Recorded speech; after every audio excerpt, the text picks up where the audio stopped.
আমরা আজকে একটা বিষয়ের মধ্যে একটুকে আস্বাদন করার চেষ্টা করব। সকল সাধুগুরু বৈষ্ণবের চরণে আমার দণ্ডবন্নতি প্রণাম, ভক্তদের আমার প্রীতি, শুভেচ্ছা, ভালোবাসা, দণ্ডবাদ।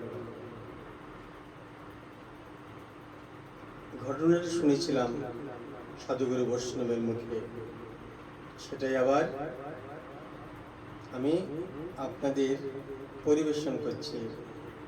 গভীর রাত, মন্দির বন্ধ, পূজারী মন্দির বন্ধ করে চলে গেছেন। ক্রমশ রাত গভীর হচ্ছে। এই নিস্তব্ধতা, এই নিশুতি রাতে গভীরতা, সমস্ত কিছুর মধ্যে মন্দিরের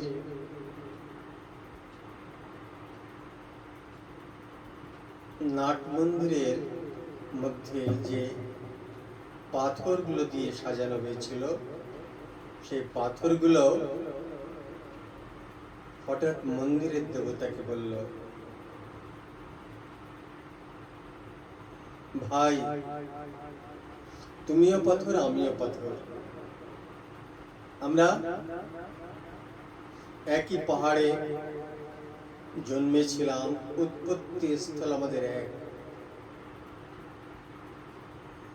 তুমিও সাদা পাথর, আমিও সাদা পাথর। কিন্তু আমার কষ্ট লাগে কখন যেন, যখন দেখি আমরা একই হওয়া সত্ত্বেও ভক্তগণ আমাকে পাড়িয়ে যায়, আর তোমাকে মালা পরায় গিয়ে আমাকে পদদলিত করে যায়, আমাকে পাড়িয়ে যায়, আর তোমাকে মালা পরায়। তুমিও পাথর, আমিও পাথর। আমি না ভাবি যে আমরা একই জায়গায় ছিলাম, একই পাহাড়ের মধ্যে ছিলাম, একসাথে ছিলাম, অথচ আজ দুজনের ভাগ্য দুই রকম। আমাকে পাড়িয়ে যেয়ে তোমাকে মালা পরাচ্ছে।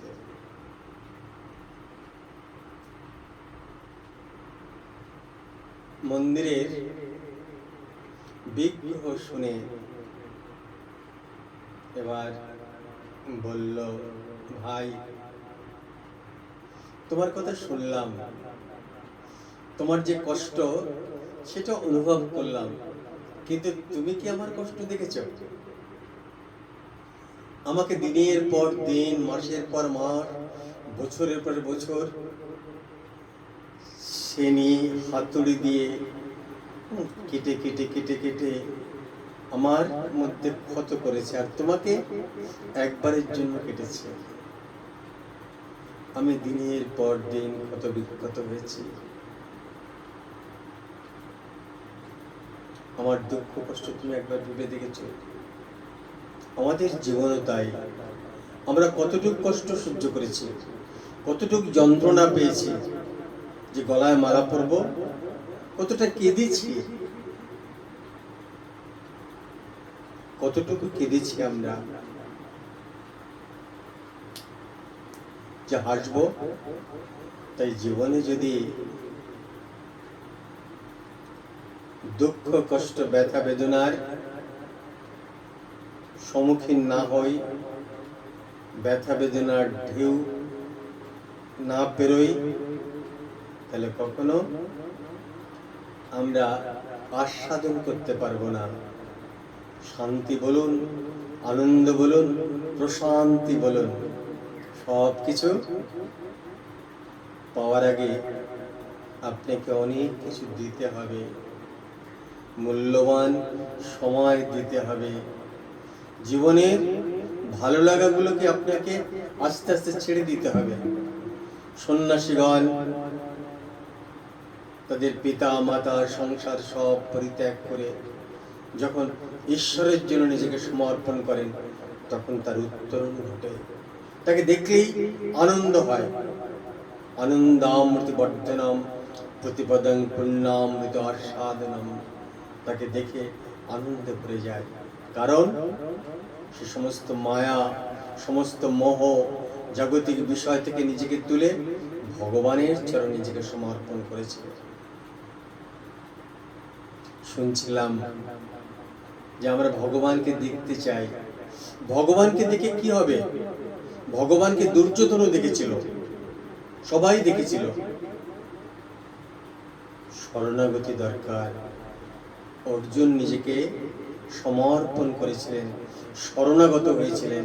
অর্জুন বলেছিলেন, কার্পণ্য দোষ উপহত স্বভাব পিচ্ছামি তং ধর্ম সংরচিতা যশ্রেয়ং সন্নিশ্চিতং ব্রহিতন্মে শিষ্যস্তং সাধিমাং তং প্রপন্ন। প্রপন্ন হতে হবে, শরণাগত হতে হবে। আমরা মন্দিরে গেলাম, দেখলাম ঘন্টা বাজছে, প্রদীপ জ্বলছে, সব কিছু দেখে ফেললাম, কিন্তু ভিতরে এক রাশ অন্ধকার। কখনো আমরা আনন্দ পাবো না, শান্তি পাবো না। তাই আগে ভিতরটাকে পরিষ্কার করতে হবে। ভিতরটাকে যদি পরিষ্কার না করি, বাইরের সাজা সব বৃথা। তাই মহাপ্রভু বললেন, চিত দর্পণ মার্জনাম। তুমি বা আমরা প্রথমে ভিতরটাকে, চিত্তরূপ দর্পণকে পরিষ্কার করব। সেখানে তখন ভগবানের রূপ লীলা আমরা দর্শন করতে পারবো। নিতাই গৌর প্রেমানন্দে। হরি হরি বল।